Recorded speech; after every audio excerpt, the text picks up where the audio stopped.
আসসালামু আলাইকুম। So finally সমস্ত কিছু তার পরিকল্পনা মোতাবেকই হয়েছে। জ্বালানি তেলের দাম আর এক দফা বৃদ্ধি করা হয়েছে, কিন্তু জ্বালানি তেলের দাম আর এক দফা বৃদ্ধি করার পরেও পেট্রোল পাম্পের যে ধবল, যে ঝামেলা, এগুলো কিন্তু মেটাতে পারেনি। এটা মেটাতে কিন্তু গভর্নমেন্ট ব্যর্থ হয়েছে। এখন লাস্ট উইকে কিছু ঘটনা দেখলাম, জনাব বাংলাদেশের বর্তমান প্রধানমন্ত্রী জনাব তারেক রহমানকে নিয়ে কিছু কটূক্তি কথাবার্তা নিয়ে জামায়াতের একজন নেতা রাশেদ প্রধানের বিরুদ্ধে দেখলাম যে বিএনপির কিছু নেতাকর্মীরা তার বাসার সামনে হট্টগোল সৃষ্টি করার একটা চেষ্টা করেছিল, পুলিশ ছত্রভঙ্গ করেছে। তো স্বাভাবিক, একজন নেতাকে অপমান করবেন, তার বডিগার্ড, তার সমর্থক, তার পার্সোনাল সেক্রেটারি এর প্রতিবাদ করবে। সেই প্রতিবাদ করতে যে রাশেদ খানের হচ্ছে যে পিএস ছিল, তার পিএসকে উল্টো পুলিশ নিয়ে যায়। এখন কথা হচ্ছে, রাজনৈতিক সৌন্দর্য এটাই, আপনি ভালো কাজ করলে যেভাবে সুনাম করে মানুষ, সুনামটা আপনি নিতে পারেন। আপনার যখন একটা জিনিস আপনি ব্যর্থ হবেন, তখন সমালোচনা, মানুষের কটু কথা, এগুলো নেওয়ার মতো সক্ষমতা, ক্ষমতা আপনাকে থাকতে হবে। প্রধানমন্ত্রী একটা বিশাল বড় পদ, এটা ছোটোখাটো কোনো বিষয় না। আর কথায় কথায় জামাত জামাত বলেন, জামাত কি ভাই? জামাত কি কোনো মানুষ সমর্থন করতে পারে না? করতে পারে না। জামায়াত কিন্তু এখন বর্তমানে সবচেয়ে বড় বিরোধী দল, 68টা আসন তারা লাভ করেছে। সুতরাং কথা খুব খেয়াল কইরা ভাই, জামাত জিতেও গেছিল, জামাতকে হারায় দেওয়া হয়েছে, এইটাও পাবলিক জানে। আচ্ছা যাই হোক, হোয়াট এভার, জামাত এটা নিয়ে নাক গলায় নিয়ে জন্য যে তাদের যে ভালোবাসাটা আজকে 68টা পাইছে, আগামীতে তারা 170টা পাবে। তারা ওই পথেই তারা আগাতে চাচ্ছে, এই জন্য তারা সবকিছু মেনে নিছে। এখন জামাত করা কি খারাপ? কিন্তু তাদের ভূমিকাটা নিয়ে যে বারবার প্রশ্ন তোলা হচ্ছে, এখন 71কে তো তারা অস্বীকার করতেছে না। 71-এ তাদের অবস্থানটা প্রশ্নবিদ্ধ হয়েছিল। তো তারপরও জনগণের একটা ভালোবাসা আছে। কথায় কথায় জামাতকে গালি দেওয়া, আবার এনসিপিকে জামায়াতের অফার করা, বিএনপির সাথে জোট বাঁধতে।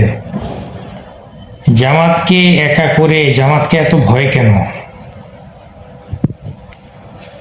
জামাতকে এত ভয় কেন? আপনি আপনার এক রাশেদ প্রধানের সামান্য কটূক্তিতে এত গায়ে লেগে গেল, অথচ এই যে বিচারপতি আছে, যে বিশিষ্ট বাস্টারের বাচ্চা কুত্তা মানিক, এই বিশিষ্ট বিচারক কুত্তা মানিক যে সমস্ত বেফাস মন্তব্য শহীদ রাষ্ট্রপতি জিয়াউর রহমানকে নিয়ে করছে, বাস্টার্ড লিগে আর এক বাস্টার্ড আছে টাকলা মুরাদ, উফ ও মাই গড, যে সমস্ত বাজে মন্তব্য ওই শুয়ারের বাচ্চা করছে। ভাই, আমি তোমার মতো খাওয়া দাওয়া করে খালি ঘুমানো আলা নাগরিক আমি না।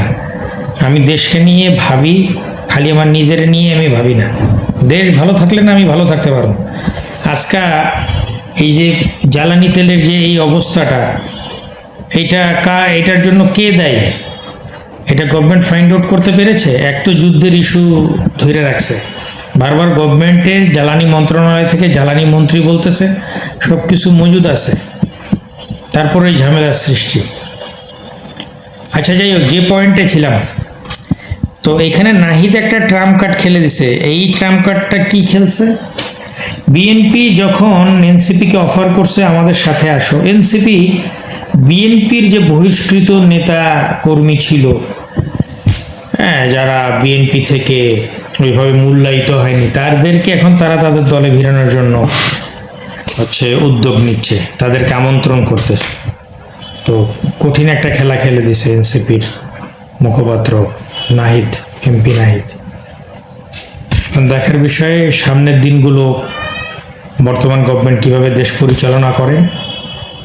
আর একটা জিনিস, আপনারা যদি ফ্যাসিবাদের মতো, স্বৈরাচারের মতো বাস্টার্ড লীগের মতো যদি একই চরিত্র ধারণ করেন যে সমালোচনা নিতে পারবেন না, বাসা থেকে আইন শৃঙ্খলা রক্ষাকারী বাহিনী দিয়ে লোকজন উঠাই নিয়ে যাবেন সমালোচনা করলে, আপনাদের বলবো আপনারা জুলাই আগস্টের গণঅভ্যুত্থানটা জাস্ট মনে রাখেন। আর পুলিশ ভাই আপনি বিএমপি করেন বা ছাত্র দল কইরা চাকরি পাইছেন, এইটা আপনি মাথায় না রেখে আপনি যে প্রজাতন্ত্রের গোলাম এটা মাথায় রাখেন।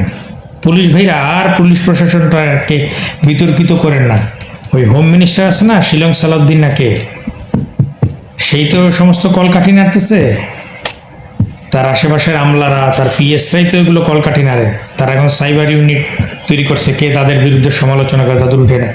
খালি বলবো জুলাই আগস্টটা একটু ফলো করে রেখে, মানুষের যখন বাঁধ ভেঙে যায়, দেওয়ালে পিঠ ঠেকে যায়, তখন কিন্তু এই জুলাই আগস্টের মতো অবস্থা হয়।